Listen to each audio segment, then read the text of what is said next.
En France 24 es momento de hablar de salud. Soy el María Angulo y en esta oportunidad vamos a abordar un tema que cada año afecta a miles de personas que aguardan por un donante que les devuelva la esperanza de seguir con vida. Se trata de la importancia de la donación de células formadoras de sangre. Así como lo escuchan, aunque mucho se habla de la donación de sangre y de órganos, todavía es muy poco popular escuchar sobre la donación de las células que justamente son las que forman la sangre. Para saber cuáles son sus características, dónde se encuentran y despejar dudas sobre este tipo de procesos, consultamos al doctor Javier Figuero, el hematólogo de la Clínica del Country en la ciudad colombiana de Bogotá, que se encarga de llevar muchos de estos procesos y donde funciona el primer centro de colecta de células formadoras de sangre en ese país, en el que cada año al menos 3.390 personas son diagnosticadas con leucemia y se enfrentan al difícil reto de encontrar a un donante. Escuchemos lo que nos dijo. La médula ósea es el tejido que uno tiene dentro de los huesos y es allí donde uno forma las células de la sangre. Allí forma los glóbulos rojos, forma los glóbulos blancos, forma las plaquetas. Algunas veces, cuando los pacientes tienen enfermedades hematológicas cancerosas muy graves como leucemias, linfomas, mielomas, y requieren de un trasplante de médula ósea, eh, pues realizamos este procedimiento. Como no podemos, digamos, tomar toda la médula ósea de una persona, o sea, sacar toda su médula ósea y meter toda esa médula ósea dentro de los huesos de otra persona, lo que en realidad trasplantamos son esas células, esos progenitores hematopoyéticos, que son células, se llaman pluripotenciales, que son capaces de diferenciarse, que son capaces de regenerar toda una médula ósea y dar lugar a esas células sanguíneas que te he mencionado previamente. Es decir, lo que trasplantamos son células progenitoras hematopoyéticos o células madre, como la llama la gente comúnmente, de una persona y se las ponemos a través de un catéter a otro paciente para que ellas vayan a su médula y la regeneren. También pueden ser estas células recolectadas de un mismo paciente, guardadas, congeladas y nuevamente infundidas en el mismo paciente.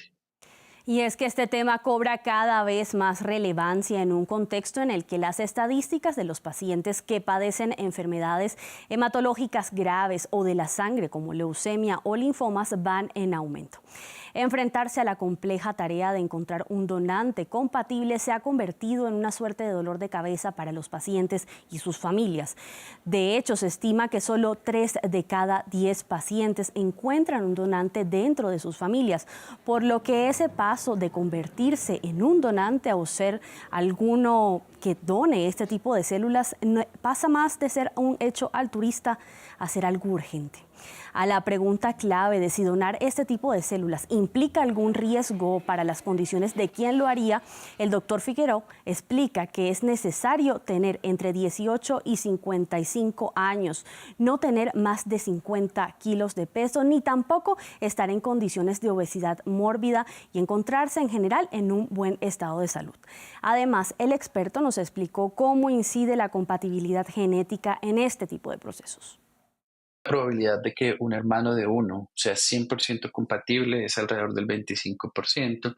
Se incrementa un poco en la medida en que uno tenga más hermanos, pero nuestras sociedades cada vez tienden a tener familias menos numerosas, cada vez se tienen menos hermanos, de manera que cada vez es menos probable encontrar familias con muchos hermanos y por lo tanto la posibilidad de encontrar un donante 100% idéntico dentro de la familia es menor. Si uno no tiene un donante 100% idéntico en la familia, uno puede buscar un donante 100% idéntico que no sea dentro de la familia y para encontrar estos donantes se realizan a través de registros de donantes. Cuando uno necesita buscar un donante no relacionado, como se denomina a este tipo de donantes, pues hace búsqueda en estos registros, puede tener acceso a la Red Mundial de Trasplantes y puede encontrar donantes en cualquier parte del mundo, incluso Colombia. Y esto es una donación que se hace de manera altruista. Si se logra alguien 100% compatible, es contactado y se verifica si puede donar.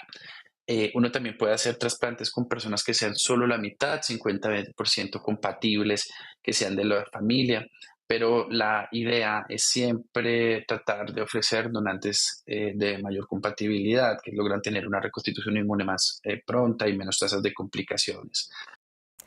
Con estos datos claros despejamos las dudas sobre cómo es posible convertirse justamente en un donante de células formadoras de sangre. En Colombia, por ejemplo, existe esta plataforma llamada Dar Células, que es el Registro Nacional de Donantes de Células Formadoras de Sangre.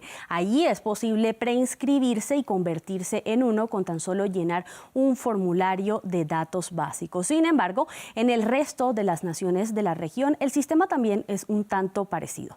Como vemos en pantalla, usualmente se trata de 5 pasos que van desde inscribirse en un programa de colecta de células formadoras de sangre, luego tomarse una muestra de saliva o de sangre para realizar el correspondiente análisis, después esperar el resultado de compatibilidad de las pruebas, posteriormente recibir la confirmación y la evaluación final y finalmente realizar la donación de este tipo de células. Cerramos esta emisión de Salud de France 24 con la invitación a hacernos chequeos periódicos del estado de nuestra sangre, un tema que usualmente descuidamos y, ¿por qué no?, a consultar sobre la posibilidad de convertirnos en donantes, si esta posibilidad está o no abierta para nosotros. Mientras tanto, los invitamos a seguir con más aquí en France 24 y France24.com.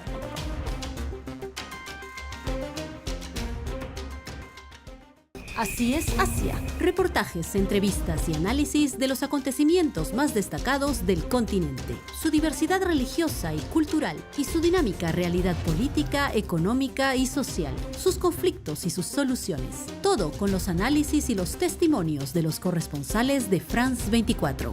Así es Asia, presentado por Paula Jiménez Correa en France 24 y France24.com.